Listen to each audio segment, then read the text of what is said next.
Hello friends, good morning everybody. Today we will learn active and passive voice. આપણે બધા જાણીએ છીએ કે આપણે જુદા જુદા કાળ ભણ્યા છો એ પ્રમાણે જુદા જુદા કાળનું એક્ટિવ અને પેસિવ વોઇસમાં આપણે રૂપાંતર કરતા હોઈએ છીએ. પરીક્ષામાં તમને સૂચના પણ આપી હોય 50-51 નંબરનો પ્રશ્ન છે વિભાગ ડીમાં, એમના તમને સૂચના પણ આપી હશે ચેન્જ ધ ટેક્સ્ટ, બરોબર છે. એ રીતે તમને સૂચના આપી હશે ત્યારે એક્ટિવ એન્ડ પેસિવ વોઇસ આપણે સમજવું ખૂબ જ જરૂરી છે ધોરણ 9 અને 10 બંને માટે કે એક્ટિવ વોઇસ એટલે શું. એક્ટિવ વોઇસ એટલે કર્તરી વાક્ય રચના છે, પેસિવ વોઇસ એટલે કર્મણી વાક્ય રચના છે. હવે ઓળખવું કઈ રીતે વાક્યને, તો આપણે સમજીએ જુદા જુદા વાક્યોના પ્રયત્નોથી, જુદા જુદા વાક્યોના પ્રેક્ટિસથી અને જુદી જુદી વ્યાખ્યાઓ અને જુદા જુદા નિયમોથી અને પર્સનલ પ્રોનાઉન પણ કઈ રીતે ચેન્જ થાય છે એના આધારે આપણે એક્ટિવ અને પેસિવ વોઇસ બંનેની સમજ મેળવવાની છે. તો પ્રથમ first we are going to the active voice. Active voice, what is the meaning of active voice? Someone ask you what is the meaning of active voice? તો એક્ટિવ વોઇસની વ્યાખ્યા શું છે? What is the definition of active voice? When the subject of a sentence is doer of an action, we say that the sentence is in the active voice. જ્યારે તમને કોઈ પૂછે છે કે કર્તરી વાક્ય રચના એટલે શું, એક્ટિવ વોઇસ એટલે શું થશે? કર્તરી વાક્ય રચના. કર્તરી વાક્ય રચના એટલે શું તમને કોઈ એવું પૂછશે તો શું કરશો? એક્ટિવ વોઇસ એટલે when the subject of a sentence is doer of an action, we say that the sentence is in the active voice. હવે ગુજરાતીમાં સમજવાનો પ્રયત્ન કરીએ કે જે વાક્યમાં ક્રિયાનો કરનાર કરતા શું હોય છે? મુખ્ય હોય છે. એવા બધા તમામ વાક્યોને આપણે એક્ટિવ વોઇસ એટલે કે કર્તરી વાક્ય રચના કહેવામાં આવે છે. ફરીવાર એકવાર ઇંગ્લિશ ઉપર ધ્યાન આપશો, ઇંગ્લિશની વ્યાખ્યા ઉપર ધ્યાન આપશો. ડેફિનેશન કોઈ પૂછે તો કે when the subject of a sentence is doer of an action, we say that the sentence is in the active voice. એટલે કે જેમાં ક્રિયાનો કરનાર કરતા મુખ્ય હોય એવા બધા તમામ વાક્યોને શું કહેવામાં આવે છે? કર્તરી વાક્ય રચના કહેવામાં આવે છે, અથવા તો શું કહેવામાં આવે છે? એક્ટિવ વોઇસ કહેવામાં આવે છે. ગુજરાતીમાં કર્તરી વાક્ય પ્રયોગ કહી શકાય, જ્યારે ઇંગ્લિશમાં એને શું કહી શકાય છે? એક્ટિવ વોઇસ કહેવામાં આવે છે. હવે પેસિવ વોઇસ. પેસિવ વોઇસ એટલે કે કર્મણી વાક્ય રચના. શેની વાક્ય રચના? કર્મની વાક્ય રચના. જે વાક્યોમાં કર્મ પ્રધાન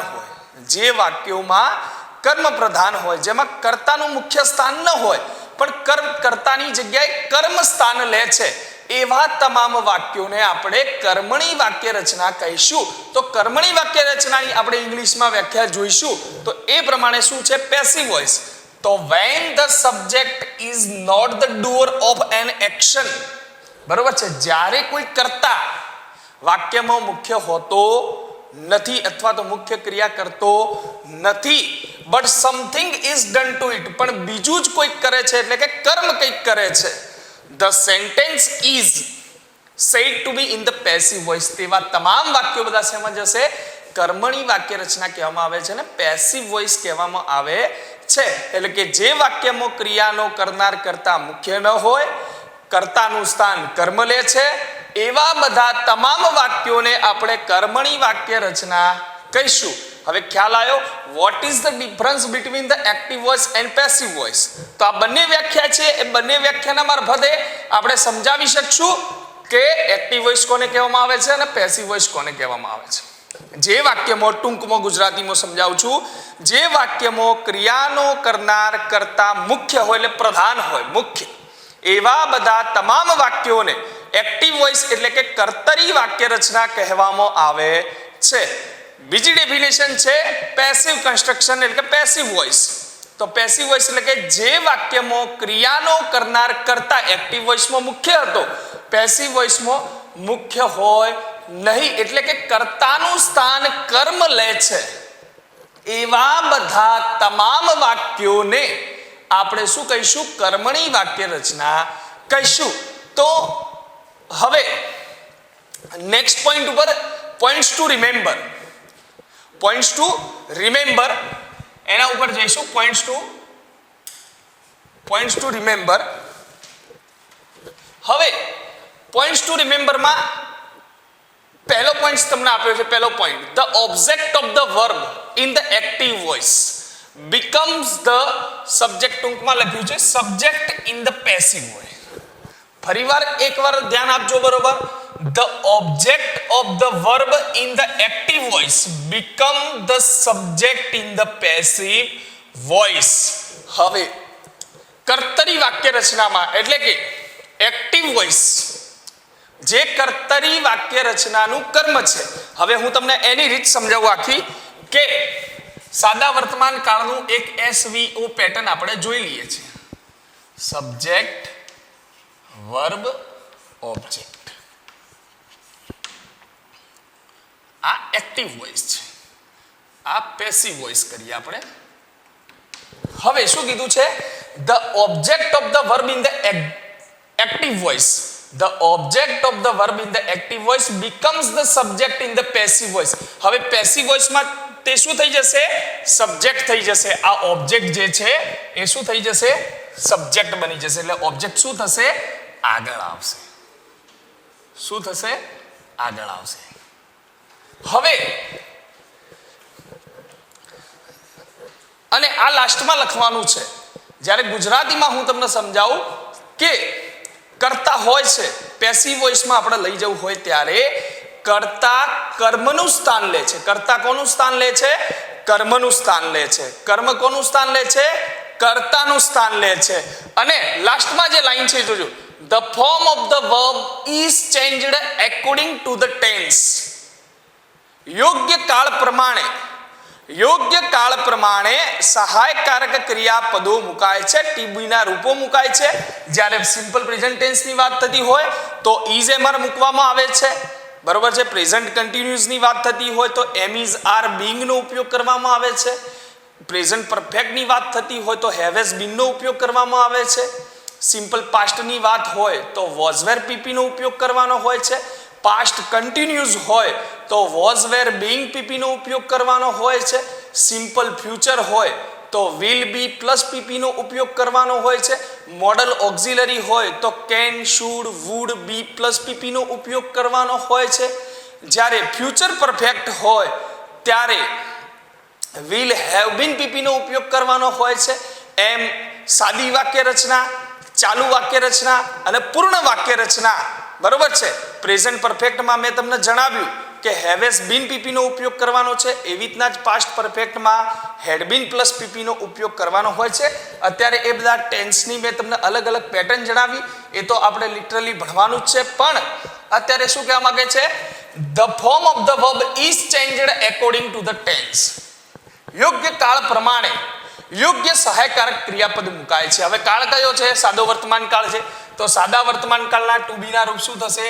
ઇઝ, એમ, આર.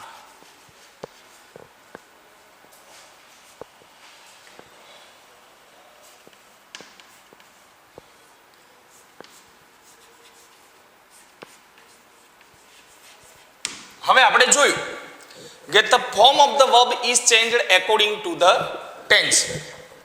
યોગ્ય સહાયકારક ક્રિયાપદો એટલે કે ટુ બી નું રૂપ મુકાય છે. હવે આ વર્બ છે એ વર્બ 1 હોય અથવા તો SES હોય, એનું વર્બ 2 નહીં પણ વર્બ 3 પાસ્ટ પાર્ટિસિપલ એટલે કે વૃદ્ધ કૃદંતનું રૂપ પેસિવ વોઇસમાં મૂકવાનું હોય છે. અને લાસ્ટમાં બાય પ્લસ સબ્જેક્ટ, એમાં તમને સૂચવ્યું છે કે the subject of the active voice, the subject of the active voice એટલે કે એક્ટિવ વોઇસનો જે સબ્જેક્ટ છે એટલે કે જે કર્તા છે, કર્તરી વાક્ય રચનાનો જે કર્તા છે, is expressed as by plus agent in the passive voice. એટલે કે બાય કરીને હી હોય તો શું કરવાનું છે? હિમ કરવાનું. સી હોય તો હર કરવાનું છે. આઈ હોય તો મી, વી હોય તો અસ, દે હોય તો ધેમ કરવાનું છે. આ રીતે આપણે બાય કરીને agent in the passive voice એટલે કે મૂકવાનું છે. હવે હું એક વાક્ય સમજાવી દઉં છું ટૂંકમાં તમને. એક વાક્ય અહીંયા લખી દઈએ છીએ.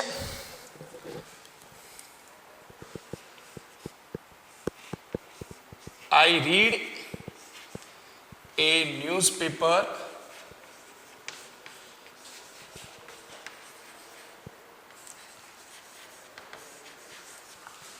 daily in the morning.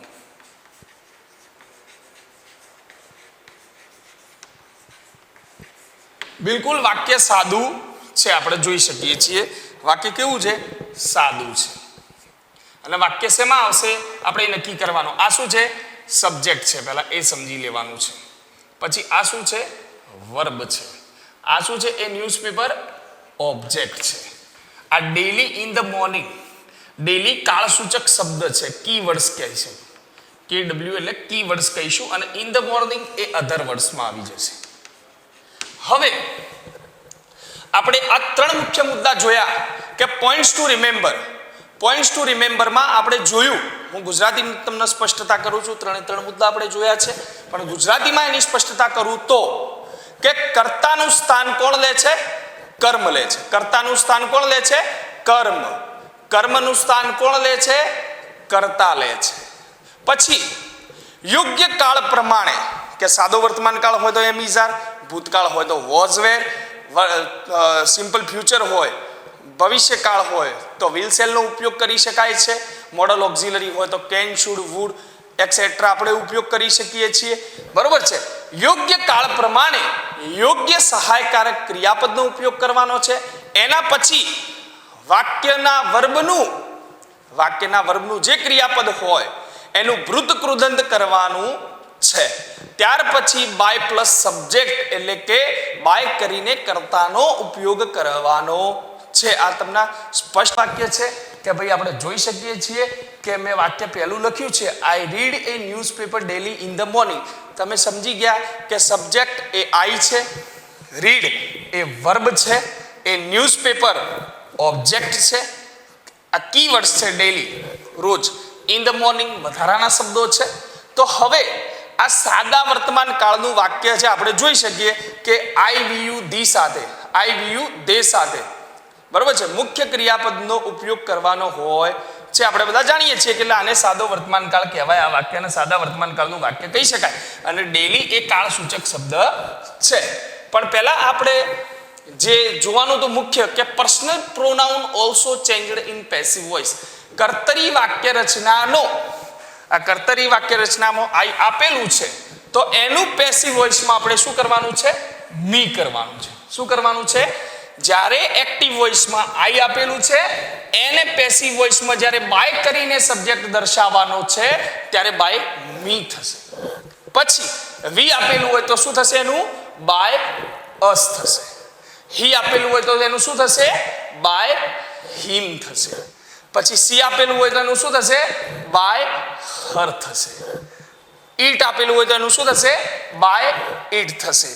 તે આપેલું હોય તો એનું શું થશે, બાય ધેમ થશે. અને કોઈ નામ આપેલું હોય, મનુભાઈ, ખંડુભાઈ, રમીલાબેન, તો એનું બાય નેમ એટલે કે બાય ખંડુભાઈ, બાય હર્ષાલી, એની એક્સેટ્રા. બરોબર છે. એ પ્રમાણે આપણે ઉપયોગ કરી શકીએ છીએ. તો હવે વાક્ય જોઈએ. પ્રથમ દિવસ છે એક્ટિવ અને પેસિવ વોઇસનું, તો એની ફોર્મ્યુલા છે, એની ડિફિનેશન્સ છે, એના પોઈન્ટ્સ ટુ રિમેમ્બર છે, પર્સનલ પ્રોનાઉન કઈ રીતે ચેન્જ થાય છે. આપણે જોયું કે કર્તા કર્મનું સ્થાન લે છે, કર્મ કર્તાનું સ્થાન લે છે, યોગ્ય કાળ પ્રમાણે યોગ્ય સહાયકારક ક્રિયાપદ મુકાય છે અને વાક્યનું વૃત્તકૃદંતનું રૂપ મૂકવામાં આવે છે. ત્યાર પછી બાય કરીને સબ્જેક્ટ એટલે કે સબ્જેક્ટ આઈ હોય તો મી, વી હોય તો અસ, હી હોય તો હિમ, સી હોય તો હર, ઈટ હોય તો ઈટ, દે હોય તો ધેમ, અને કોઈ નામ આપેલું હોય તો નામનું નામ રહેશે. હવે આઈ read A newspaper daily in the morning. તો આપણે જોઈએ, આનો જવાબ લખીશું. તો આપણને કીધું છે કે કર્તાનું સ્થાન કોણ લેશે, કર્મ લેશે. અહીંયા જોઈ શકીએ છીએ. હવે આગળ શું લાવવાનું છે, વાક્યમાંથી કર્મ આગળ લાવવાનું. ચલો, ઓબ્જેક્ટ કયો થયો, એ ન્યૂઝપેપર. તો એ ન્યૂઝપેપર આપણે શું કરશું, આગળ લાવીશું. એ ન્યૂઝપેપર. હવે સાદો વર્તમાન કાળ છે, સાદા વર્તમાન કાળનું અફર્મેટિવ સેન્ટેન્સ છે, સાદું વાક્ય છે. તો સાદું વાક્ય છે તો હવે યોગ્ય કાળ પ્રમાણે યોગ્ય સહાયકારક ક્રિયાપદ એટલે કે એનું ટુ બી નું રૂપ મૂકવાનું છે, એમ, ઇઝ, આર. તો અહીંયા ન્યૂઝપેપર એક વચન છે તો એની સાથે એમ પણ ના આવે ને આર પણ ના આવે, આપણે બધા જાણીએ છીએ. તો એના સાથે શું આવશે? ઇઝ આવશે. એ ન્યૂઝપેપર ઇઝ, હવે રીડ છે એ રીડ ઇઝ પછી આપણે જોયું કે ભૂત કૃદંત મૂકવાનું છે. તો રીડ એ અનિયમિત ક્રિયાપદ છે, તેથી વર્બ 1 માં પણ રીડ રહેશે, વર્બ 2 માં પણ રીડ રહેશે અને વર્બ 3 માં પણ રીડ રહેશે. એ ન્યૂઝપેપર ઇઝ રીડ. હવે ડેલી બાય મી, બાય કરીને શું દર્શાવવાનો છે? આઈ નો શું કરવાનો છે? મી કરવાનો છે. અહીંયા જોઈ શકો છો આપ એક્ટિવ વોઇસમાં આઈ હોય તો પેસિવ વોઇસમાં એને શું કરવાનું છે? By me. અને વધારાના શબ્દો પાછળથી આપણે લખી દઈશું ઇન ધ મોર્નિંગ. તમને પેટર્ન આપી એ પ્રમાણે વાક્ય જોઈ શકીએ છીએ કે સબ્જેક્ટ વર્બ જો મુખ્ય ક્રિયાપદ જ છે આમાં, એસઈએસ વાળું પણ સાદા વર્તમાન કાળમાં હશે. ઓબ્જેક્ટ તો પેસિવ વોઇસમાં ઓબ્જેક્ટ આવી ગયું પહેલા, પછી એનું ક્રિયાપદનું રૂપ એટલે ટુ બી નું રૂપ ઇઝ આવતું હતું, બરોબર છે. યોગ્ય ઓબ્જેક્ટ પ્રમાણે જેવું ઓબ્જેક્ટ હોય, જો ઓબ્જેક્ટ સિંગ્યુલર હોય તો ઇઝ મૂકી શકાય છે. કોઈક વખત મી જ્યારે ગૌણ કર્મમાં હોય ને એનું આઈ થતું હોય ત્યારે હેમ પણ આવી શકે છે. જ્યારે ઓબ્જેક્ટ બહુવચન હોય, cotton clothes are worn by me, cotton clothes are worn by me, cotton clothes બહુવચન થઈ ગયું તો શું આવ્યું? આર આવ્યું. પણ અહીંયા જોઈ શકીએ છીએ કે એ ન્યૂઝપેપર એક વચન છે એટલે ઇઝ રીડનું ભૂતકૃદંતનું રૂપ આપણે પીપી અનિયમિત ક્રિયાપદ છે. વર્બ 1, વર્બ 2, વર્બ 3 ત્રણેયમાં એક જ રહેશે. પછી કાળસૂચક શબ્દ by me, by me in the morning.